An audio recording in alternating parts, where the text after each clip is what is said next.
good morning ඔයාලට. අද ලංකාවට විශේෂ දවසක්. අද වෙසක් දවස.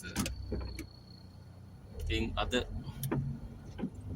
අපේ බෞද්ධ යාළු ඔක්කොම බුදුහාමුදුරුවන්ගේ දෙමගුල සමරනවා. ඉතින් නමුත් ඒ වුණාට මම නම් ඉන්නේ ගාල්ල. ඉතින් අපි බලමු ගාල්ල කොහොමද තත්ත්වය කියලා වෙසක් එකට. පාර නම් හරිම නිදහස්. උතන ගාල්ල ගත්තොත් මාරම පට්ටම ට්‍රැෆික් එකක් තියෙන සිටි එකක්. ටූරිසම් කරන සෙට් එක දන්නවා. ගාල්ල මාර ට්‍රැෆික් එකක් තියෙනවා. අපි නිතරම ගාල්ල වගේ මාතර වගේ ටවුන් වලට එන හින්දා කියන්නේ. ඉතින් අද නම් ඇත්තටම හොඳ වාතාවරණයක් තියෙනවා. විශේෂයෙන්ම කියන්න ඕන මම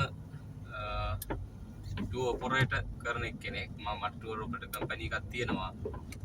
ඉතින් මම ටවුන් ටූර් කරනවා. ඒකවල මම පොර්නස්ලත් එක්ක තමයි ඉන්නේ. ඉතින් මම ඇත්තටම මම මේ වීඩියෝ කරන්නේ වෙලා ලංකාව වටේ නිතරම යනවා. ඉතින් මම මේ ඇත්තටම කිව්වොත් ඔයගොල්ලන්ට මොනවාට දෙයක් පෙන්වන්න හිතාගෙන තමයි මම මේ වීඩියෝස් දාන්නේ.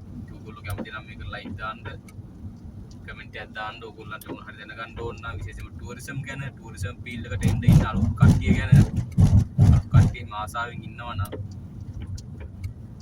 මාව ෆලෝ කරලා තියන් ඉන්න. මොකද මම ඔයගොල්ලන්ට ඇත්තටම කිව්වොත් කිසිම දෙයක් හංගන්න නැතුව හැමදේම කියලා දෙනවා. මොකද මමත් පොඩි තැනක ඉඳන් තමයි මෙතනට ඇවිල්ලා තියෙන්නේ. ඒක අද මටම කියලා කාර් එකක් තියෙනවා. ඒ වගේ දේවල් තියෙනවා. ඉතින් ඔයගොල්ලන්ට පුළුවන් ටූරිසම් කරන කට්ටියට කැමති නම් ටූරිසම් කරන්න. ඉතින් ඔක තමයි අන්න අතන කිරිකෝපි දන්සලක් තියෙනවා. මොන ගාල්ලේ දැන් මං ගාල්ල කොළඹ පාට දාගෙන ඉන්නේ. උදේට කණ්ඩ මොනාරි හොයාගන්න ඕන. මම ඉස්සලා දැන්ට ඉන්නේ ගාල්ලේ. ඉතින් මේ දෙන්න වරන් අද මට මීගමුවට ගිහිල්ලා මීගමුවෙන් ඉඳලා අද ස්ටේ එක නයිට් ස්ටේ එක තියෙන මීගමුව. ඊට පස්සේ හිට උදේ පාන්දර 2කට එයාපෝට් එකට දාන්න තියෙන්නේ. එච්චරයි ඉතින්. මං ඉතින් ඒ ටයිම් එක එනකම් පොඩි රවුමක් දානවා. මොකද වෙනද නම් මං කාර් එක ඔල්ලන්නේවත් නැහැ ට්‍රැෆික් හින්දා. අද ප්‍රශ්නයක් නැහැ, ට්‍රැෆික් නැහැ.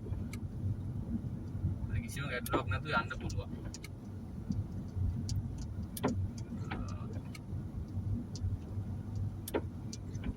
ඔයාලා දන්නවද ගාල්ලේ මං දැන් මේ කොහෙද ඉන්නේ කියලා? මේ ඉන්නේ අපි ගාල්ල කොළඹට දාලා මන්තිරු දෙකේ පාර ඉස්සරහට යන ගමන් උන තව පොට්ටෙන් හරි මන්තිරු දෙක ඉවරයි. මොන්න දැන් තනි මන්තිරට නෑ. හැබැයි විශේෂයෙන්ම කියන්න ඕන මුහුද නම් ඉවරයි. මුහුද සීසන් එක දැන් සවුත් කෝස්ටල් ඒරියා එක අපි කියන්නේ සදර්න් ප්‍රොවින්ස්.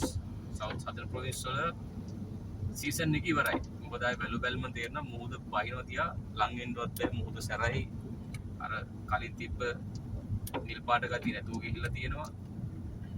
ඊළඟට දැන් අපි යන්නේ කොහොමද ත්‍රින්කෝ ආරුගම්බේ පාසිකුඩා ඔය සයිට් එක තමයි දැන් ඊළඟට අපි යන්නේ. හරි මේ තියෙන්නේ ඇම්බුලර් රෙස්ටුරන්ට් එක රයිට්. අපි ගිහලා මොනවා හරි කමු. කාලා බීලා බලමු මොකද්ද කරන්න කියලා. එහෙනම් මං තව වීඩියෝකින් හම්බෙමු. හැමෝටම සුබ දවසක් වේවා. හැමදාම දන්සල් තියෙනවා. දන්සල් වැඳගෙන ඔයගොල්ලෝ වෙසක් සමරන්න.